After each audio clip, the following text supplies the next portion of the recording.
Hello दोस्तों, एक बार फिर से स्वागत है आपका हमारे इस चैनल रेड मीडिया में। दोस्तों, जैसा कि आपको पता है कि एक न्यूज़ चैनल है और यहाँ पर आपको सच तक की न्यूज़ मिलती है और मिलती रहेगी।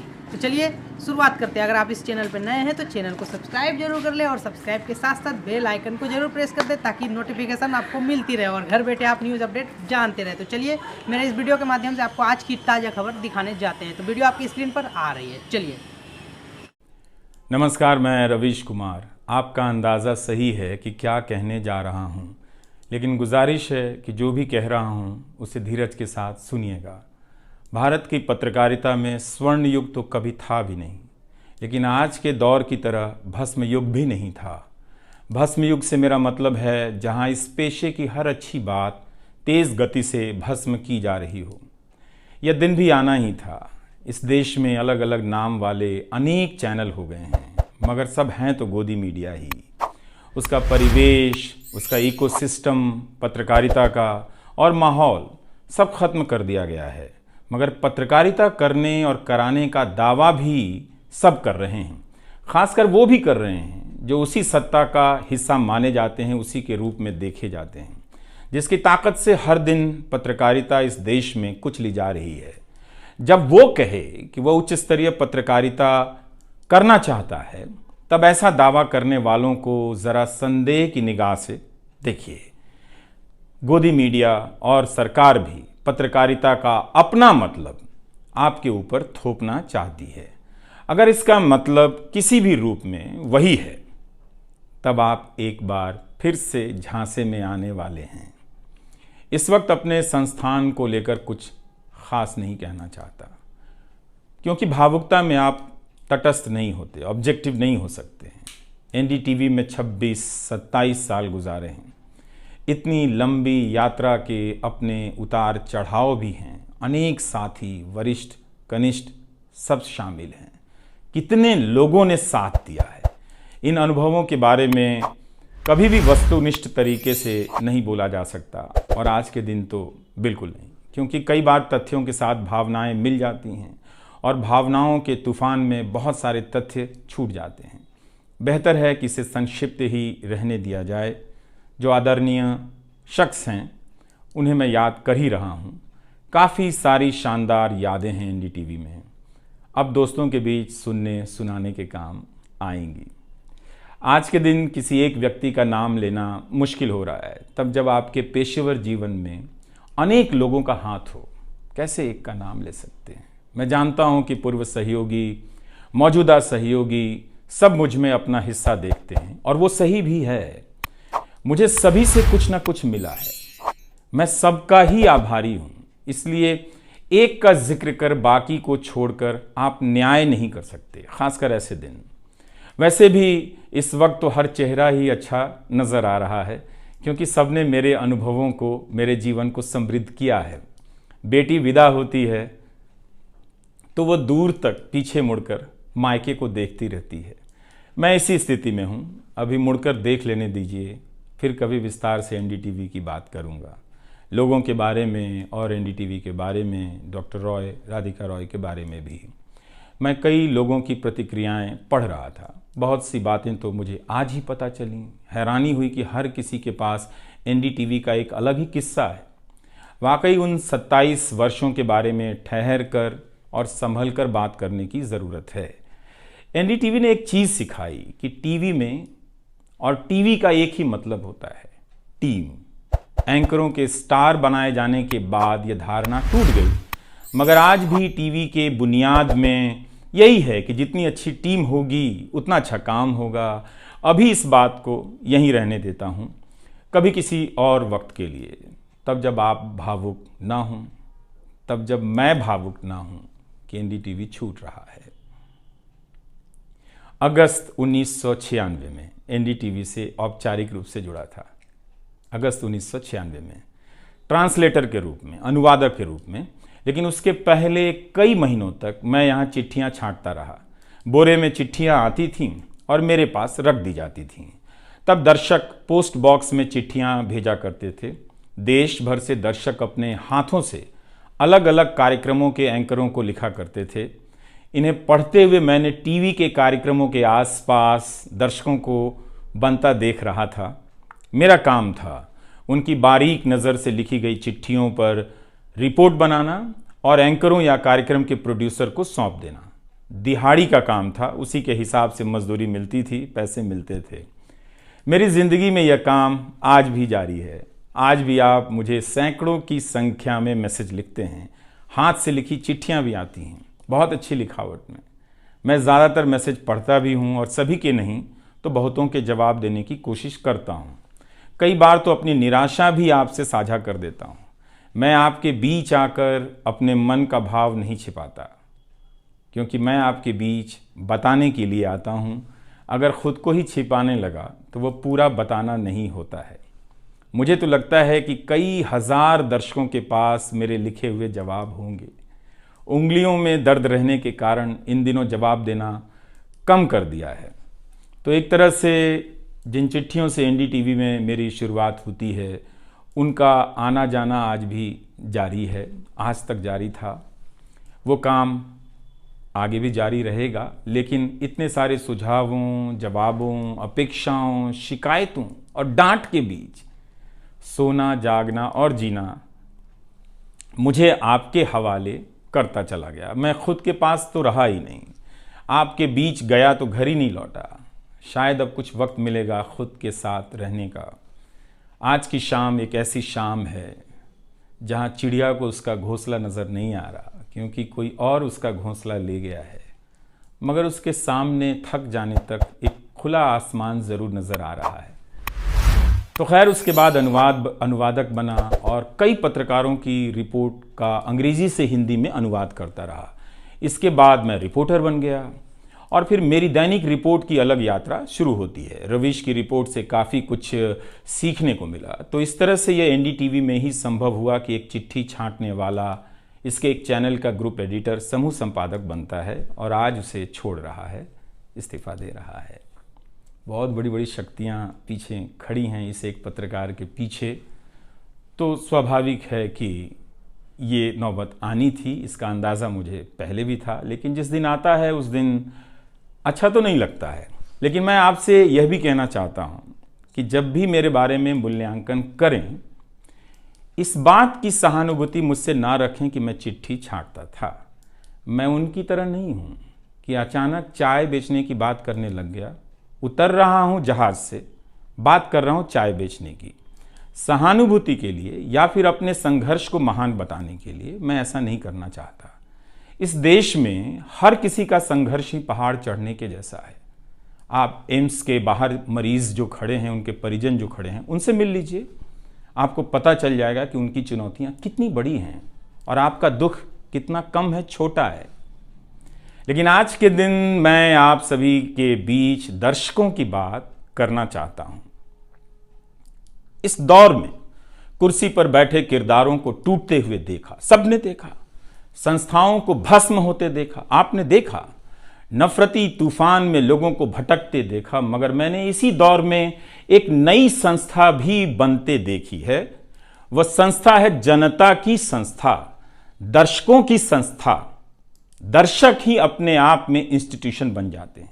आप दर्शकों की संख्या भले कम है, मगर आप दर्शकों ने मिलकर जर्जर किए जा रहे इस लोकतंत्र में जनता नाम की संस्था का पौधा सूखने से बचा लिया। एनडीटीवी में मुझे जब भी अवसर मिला मैंने जान लगा दी। मैंने कभी उन अवसरों को अपने लिए नहीं देखा, बल्कि यही सोचा कि ये अवसर मुझे आप दर्शकों के लिए मिला है, इसलिए उन सभी अवसरों को आप दर्शकों की कहानियों से भरता चला गया और मैं आप दर्शकों का होता चला गया।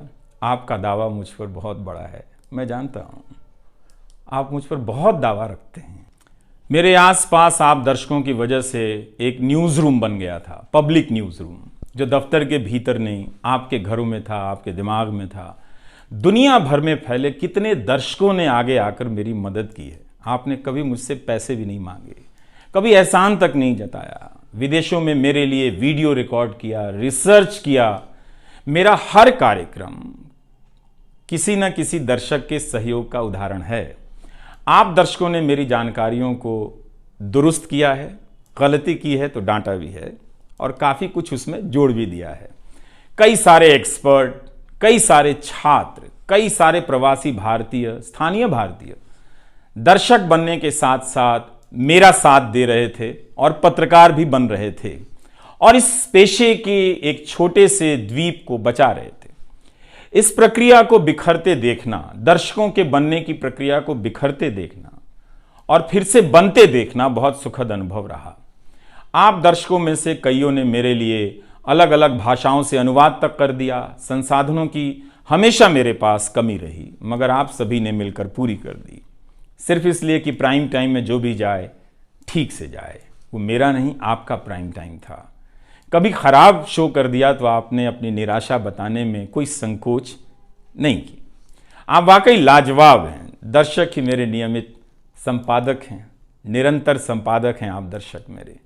मैं अक्सर कहता हूं कि एक पेड़ में कई बारिशों का पानी होता है। आपके जैसे दर्शकों के होने में ही किसी रवीश कुमार का होना है। आप हर मौसम में बरसात बनकर आ जाते हैं, सूखते पेड़ों को हरा करने आ जाते हैं।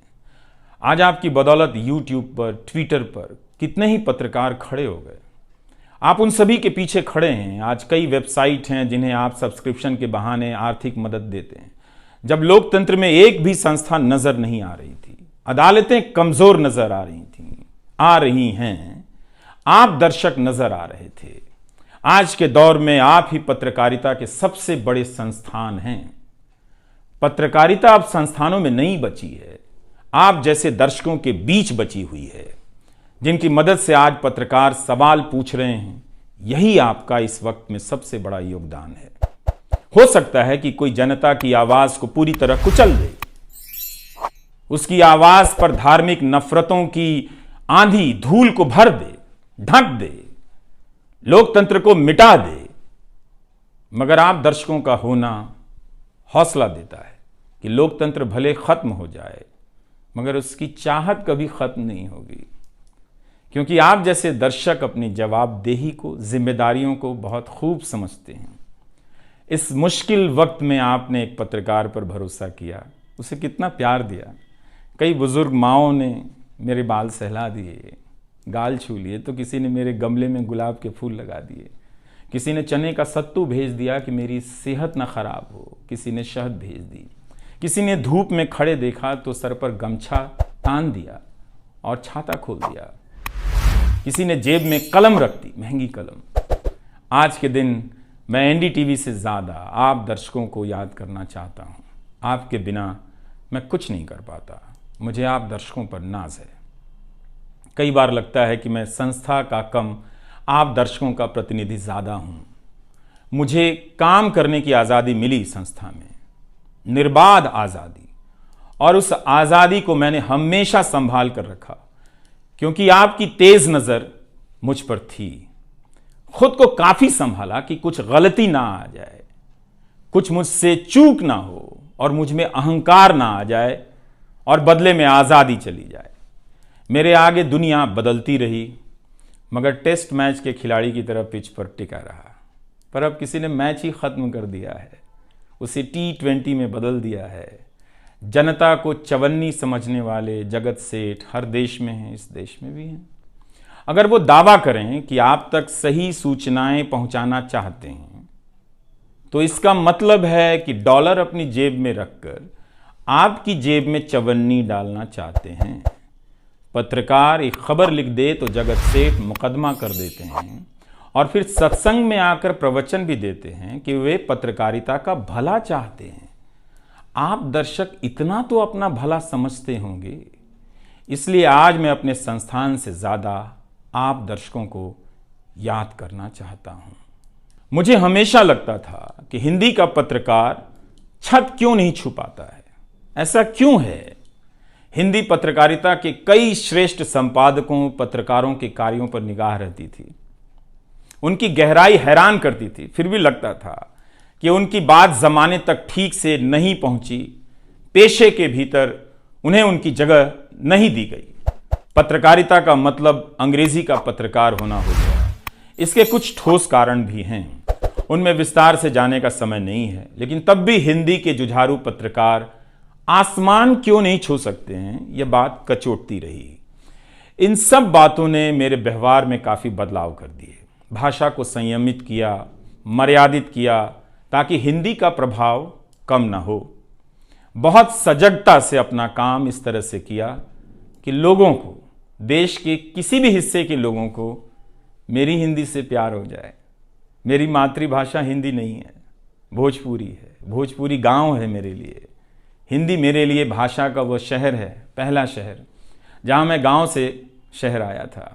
लेकिन मुझे भारत के हर राज्य के दर्शकों से प्यार मिला है। हिंदी प्रदेशों की कुंठित राजनीति ने हिंदी को हथियार बना दिया। इससे हुआ कुछ नहीं, हिंदी को लेकर कुंठाएं ही बढ़ती चली गईं, किसी का भला नहीं हुआ।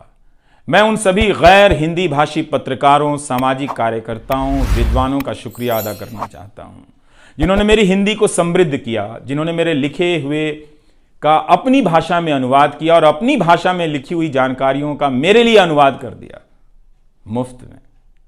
कई बार लगता था कि अलग अलग डिब्बे जुड़ते जा रहे हैं और रेल बनती जा रही है। उर्दू, मलयालम, तमिल, कन्नड़ा, पंजाबी, गुजराती, मारवाड़ी, बंगाली, मराठी भाषा के पत्रकारों ने कितना कुछ जोड़ा है। यह बात कहीं हिंदी बनाम अंग्रेजी की तरफ ना मुड़ जाए, इसलिए कहना जरूरी है कि अंग्रेजी भाषा में लिखने वाले विद्वानों और पत्रकारों ने मेरी खुलकर मदद की है, मेरे साथ बराबरी का व्यवहार किया। जो नहीं कर सके, ऐसे हैं, उनका क्या हिसाब करना, उनका क्या रोना, मगर जो बराबरी के साथ पेश आते रहे, उनका आभार व्यक्त करना चाहिए। उन सभी ने अपना श्रेष्ठ मुझसे साझा किया, किताबें दी, अवसर बताए, मेरे लेख का अनुवाद तक कर दिया, ज्यादा लोगों तक पहुंचा दिया। मेरे जीवन में इतिहास के मेरे शिक्षकों का बहुत योगदान है। मेरे शिक्षक मेरी जान है। मैं चाहता हूं कि आप मेरे जरिए मेरे पीछे खड़े अनगिनत लोगों के बारे में जानें, उन्हें भी देखें। और दोस्तों को कौन भूल सकता है, बहुत अच्छे अच्छे दोस्त मिले, कम मिले लेकिन मिले। आप जनता के बीच जाने के तमाम अवसर मेरे लिए बहुत खास हैं। तमाम आंदोलनों को कवर करने गया, आपके बीच जाते ही जो चीज़ खास नज़र आती थी वो है एक पत्रकार के प्रति आपका विश्वास, आपकी समझ। आप लोगों से मैं घिर जाता था। आपके भीतर कितना कुछ बहने लग जाता था, जिसे एक राज्य को सुनना चाहिए, जिसे सुनाने के लिए पत्रकार से अच्छा कोई जरिया नहीं। मुझे आपके बीच आकर हमेशा लगा कि आप सरकार को कैसे देखते हैं, और मैं उस नजर से सरकार को देखने लगा। इसी का भरोसा है कि आपकी सक्रियता में ही भारत का लोकतंत्र धड़कता है। शाहीन बाग और किसान आंदोलन की जिद में मुझे सूरज की रोशनी दिखाई देती है। आपको जनता बनते हुए देखा है। मेरा विश्वास गहरा होता चला है कि तंत्र भले खत्म हो जाए, लेकिन जनता के बीच जन बचा हुआ है। एक दिन यही जन आज से बेहतर तंत्र बना लेगा। आज कुछ लोगों को यकीन हो गया है कि सारा तंत्र उनके कब्जे में है। अब जन का कोई मोल नहीं। मीडिया को खत्म कर विपक्ष और जनता को खत्म किया जा चुका है। ऐसा सही भी, मगर यही शाश्वत नहीं है। एक ना एक दिन जब लोग अपनी नफरतों से जर्जर हो जाएंगे, उनकी नफरतें उनके शरीर से दरकने लग जाएंगी, तब उन्हें किसी नई जमीन की तलाश होगी, किसी पत्रकार की याद आएगी। नफरत की गुलामी से बाहर आने का रास्ता आप ही बनाएंगे, आपको ही बनाना है। एनडीटीवी में मैंने लिखना, बोलना सीखा, दिखना सीखा, अच्छे कपड़े पहनना सीखा, टाई पहननी सीखी। बस केवल डांस नहीं आया, क्योंकि काम से वक्त ही नहीं मिला। आप सीख लीजिएगा। आज के दिन मैं अपनी महिला सहयोगियों को खास तौर से याद करना चाहता हूँ। काम के प्रति ईमानदारी, टिक कर काम करना और पेशे की नैतिकता की समझ मुझे अपनी महिला सहयोगियों से मिली है, और मैंने उनसे चुरा भी ली है। उनसे मेरी सामाजिक और नैतिक समझ बहुत बेहतर हुई।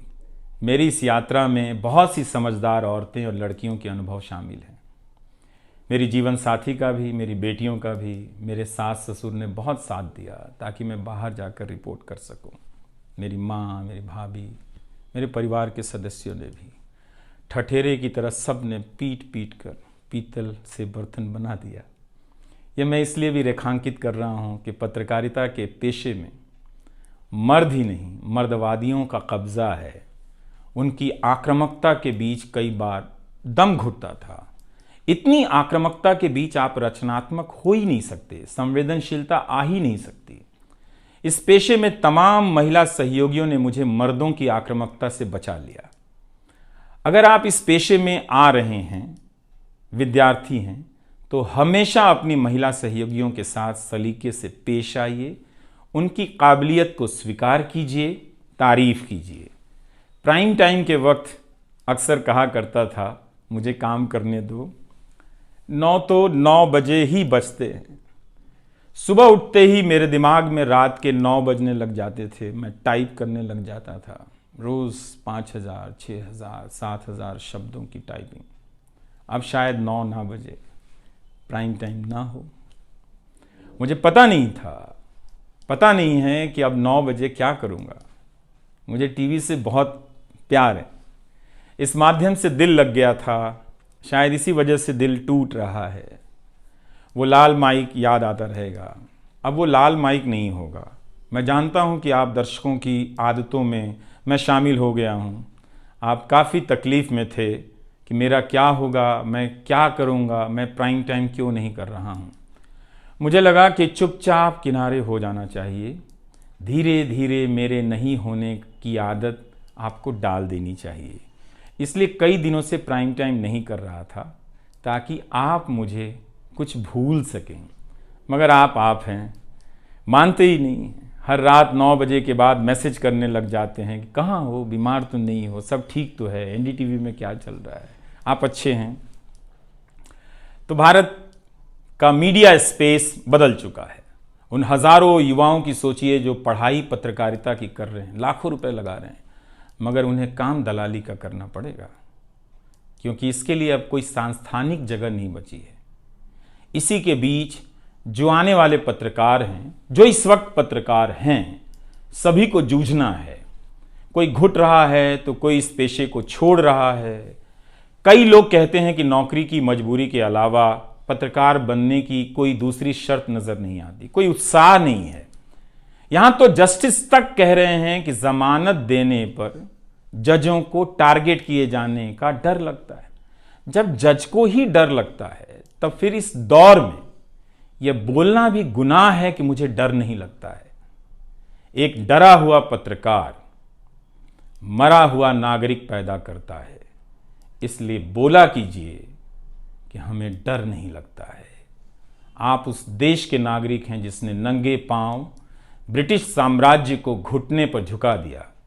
कोई कारण नहीं कि मैं आप पर भरोसा ना करूं कि एक दिन आप गोदी मीडिया की इस गुलामी से बाहर आएंगे। आप हमेशा इस गुलामी में नहीं रह सकते। इसकी गुलामी से आपको लड़ना ही पड़ेगा। यह सबकी लड़ाई है। इस लड़ाई के बिना आप दुनिया में सर उठाकर नहीं चल सकते। आपकी यही पहचान होगी कि आजाद देश के गोदी मीडिया के गुलाम हैं। इसके खतरे की गंभीरता को समझिए। कानून की आड़ में अब अधिकार कुचले जा रहे हैं, अभिव्यक्तियों को रौंदा जा रहा है ताकि सारे अवैध काम वैध नजर आए। इस समय मेरे रास्ते निश्चित नहीं हैं, निश्चित हैं तो सिर्फ हौसला है। उसका भी क्या भरोसा, कभी आसमान में होता है, कभी पाताल में। एक YouTube चैनल बनाया है रवीश कुमार ऑफिशियल, और फेसबुक पेज भी है रवीश का पेज। इसे सब्सक्राइब कीजिएगा। अब मैं YouTube पर ही नज़र आऊँगा, एनडीटीवी इंडिया पर नहीं। किसी संस्था के साथ मर्यादाएं बहुत अलग होती हैं, फ्रीलांस और आज़ाद जीवन की अलग। लेकिन इस बार परिवार के साथ थोड़ा वक्त बिताना चाहता हूँ, जीना चाहता हूँ। मैंने इस्तीफ़ा दे दिया है। नमस्कार, मैं रवीश कुमार अब आपको उस चैनल पर सुनाई नहीं देगा। नमस्कार, मैं रवीश कुमार।